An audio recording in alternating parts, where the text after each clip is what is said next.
একটা চমৎকার বই পড়ছিলাম, ভাবলাম আমরা যারা একসাথে কাজ করছি তাদের জন্য এই বিষয়গুলো জানা খুবই জরুরি। সেজন্য মূলত এই ভিডিওগুলো বানানো। সুতরাং এখানে যদি ৫ জন ভিউয়ার্স হয় তাহলে মনে করব ভিডিওটা বানানো সার্থক হয়েছে।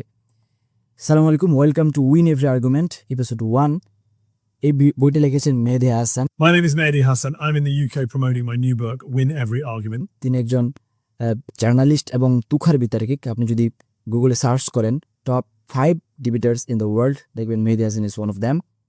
তো এই বইটা পড়লে আমরা ৩টা বিষয় সম্পর্কে খুব ভালো একটা আইডিয়া পাবো, এবং কারণ এই 3টা বিষয় আমাদের জীবনের সাথে খুবই ওতপ্রোতভাবে জড়িত। এবং প্রথমে আমরা যদি একবারে মেইন কভারে দেখি, the art of debating, persuading and public speaking, এবং 3টা জিনিসই কিন্তু আমাদের জানা খুবই গুরুত্বপূর্ণ। বিশেষ করে ডিবেটিংয়ের ক্ষেত্রে আমরা একটা ধারণা আছে, অনেকে মনে করে ডিবেটিং মানে শুধু ঝগড়া করা বা তর্ক করা এরকুলে।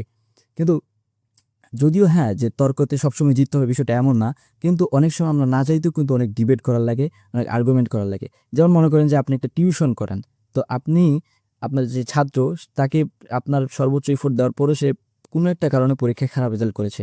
এখন তার অভিভাবক আপনাকে ফোন করে আপনাকে মানে দোষারোপ করতেছে, তা আপনার বিরুদ্ধে কিছু লজিক দাঁড় করিয়েছে।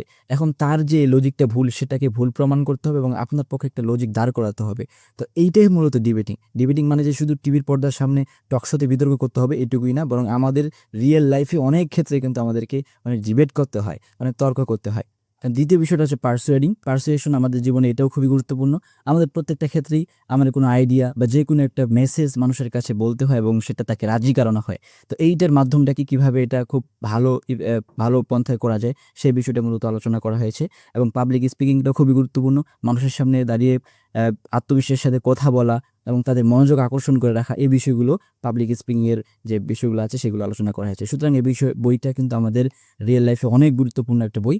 এবং আমরা শুধু সামারাইজ করার ক্ষেত্রে বইটার মধ্যে সীমাবদ্ধ থাকবো না, বরং রাসূল সাল্লাল্লাহু আলাইহি ওয়াসাল্লাম যিনি ছিলেন সবচেয়ে শ্রেষ্ঠ মানব এবং তিনি ছিলেন সবচেয়ে সেরা বাগ্মী, তিনার রিয়েল লাইফ থেকে আমরা বিভিন্ন উদাহরণ নেওয়ার চেষ্টা করব। তিনি কিভাবে মানুষের সাথে কথা বলেছেন, কোন কোন বিষয়গুলো সেখানে ছিল, যার মাধ্যমে আমরাও আমাদের যেই পেশার মধ্যে থাকি না কেন সেটার জন্য খুব ভালোভাবে করতে পারি। এই বিষয়গুলো আমরা আশা করছি পরবর্তী এপিসোডগুলোতে আলোচনা করে যাচ্ছি ইনশাআল্লাহ। আসসালামু আলাইকুম।